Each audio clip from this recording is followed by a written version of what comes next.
After you type the web address in, you'll move into the login screen.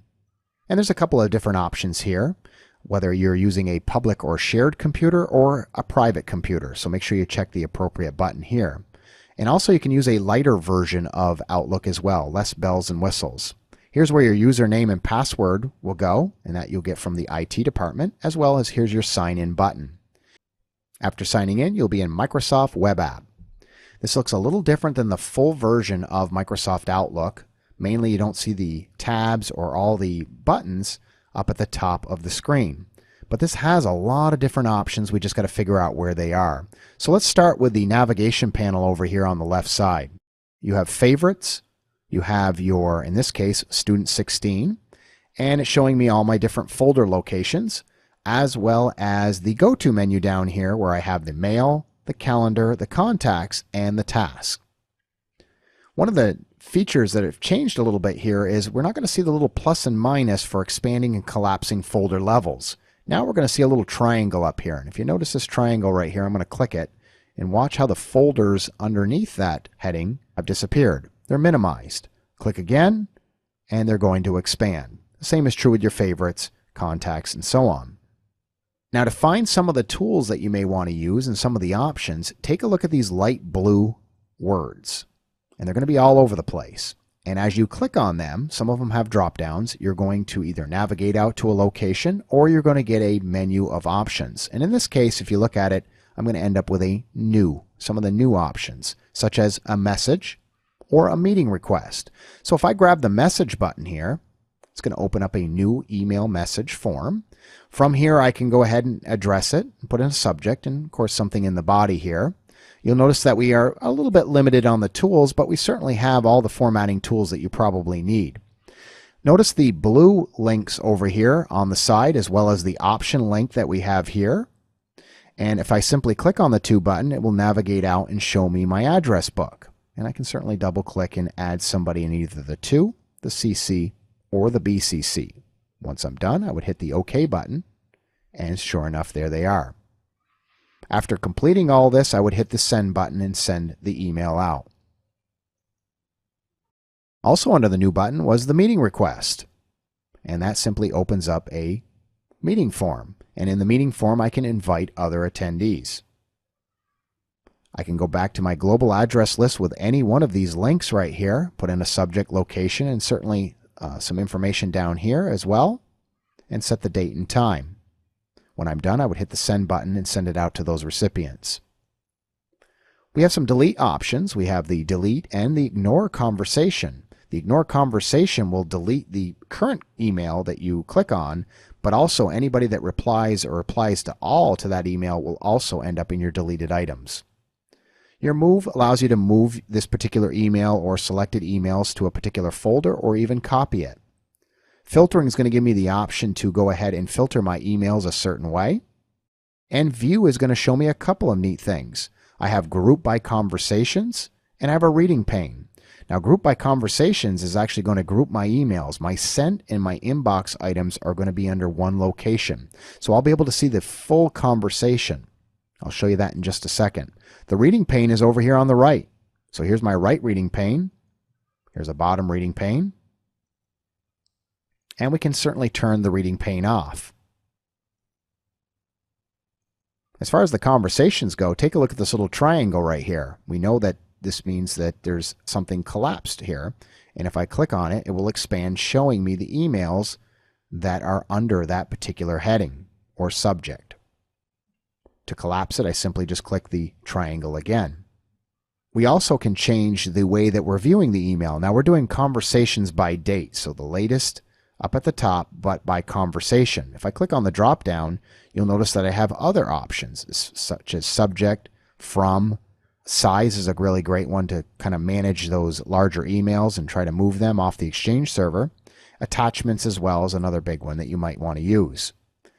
The newest at top, this is just a toggle from ascending to descending. And a real nice option is this search box. You will have to hit the magnifying glass here to get the search started.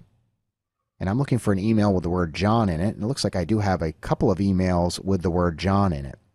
If you did get, let's say, a fair number of emails and you need to really refine your search, there is this chevron symbol right here to the right. See where it says when I hover over it, Show Advanced Search. It just really opens up and gives you some additional options here for finding a particular email.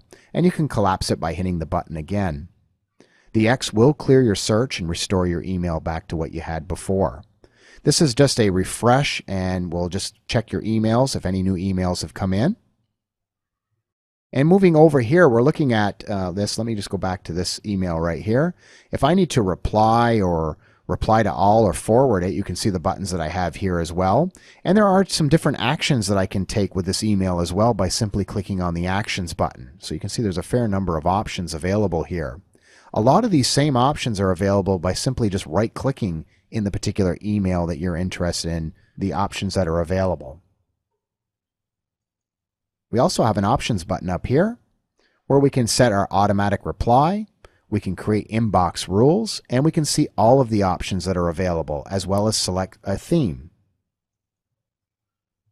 This is where you can do a little tweaking to your Outlook. So you'll notice over here on the left we have all different kinds of categories, and as we click on them you'll see what's available. So you can see there's a lot of different options just under the account information that I can do here as well. Even changing your password.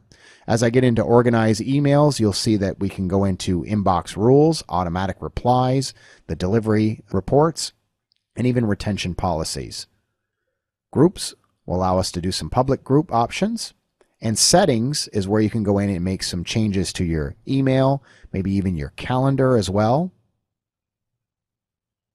If you use a phone or mobile device, you can also manage that here as well. And if you want to block or allow certain emails, you can do that simply through here, or even a right click as those emails come in. To get out of this particular options location, you can simply click on the mail link right here, and that will bring us right back to our mailbox. A couple of other things that we can do that's really handy here is we can mark our emails. So we can mark our emails by categories or by flags, which is time-based. So if I right-click on this particular category, notice that I have different options for choosing a category. I can also right-click on the flag and time-base the flag. Moving on to the calendar, you can see multiple calendars side by side. So you can see I do have a list of people's calendars that I have permission to view, and as I check them, you'll see the calendar move side by side. To close them out, I simply either uncheck them or I can hit the X right here at the top. And you'll see the different views. So this looks a little different than what we saw when we were in the mail category here. We've got some sharing options, which is great. Different viewing options.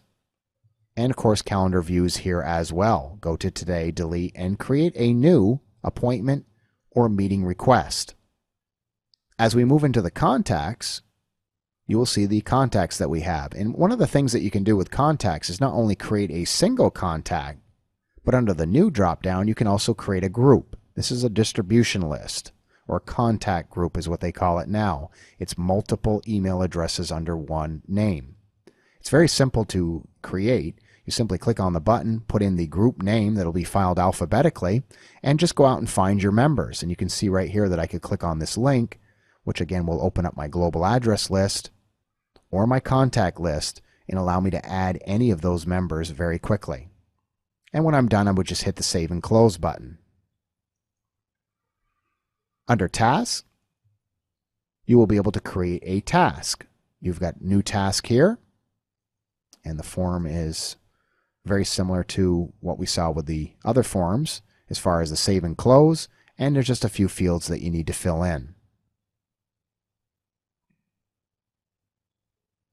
Moving back to the mail location, I want to show you a neat little feature as far as previewing an attachment. So let me find a file that actually has an attachment in it. And you can see this has an attachment. So when I click on it once, it expands and it shows me that there's an Excel file here. And if I click on this, I will actually launch Microsoft Excel and open it up. But I can open it up in a browser window. And this is just a really quick, easy way for me to view this particular workbook. Now, I'm not opening up in Excel. I'm just viewing it or previewing it at this point. I can certainly go through the different sheets if there is information on those sheets as well, just like I was in this particular workbook. When you're done, you simply would just hit the X and close it out. Here in the upper right, you can sign out when you're done. And I hope you've enjoyed this quick tour of Microsoft Outlook Web App 2010.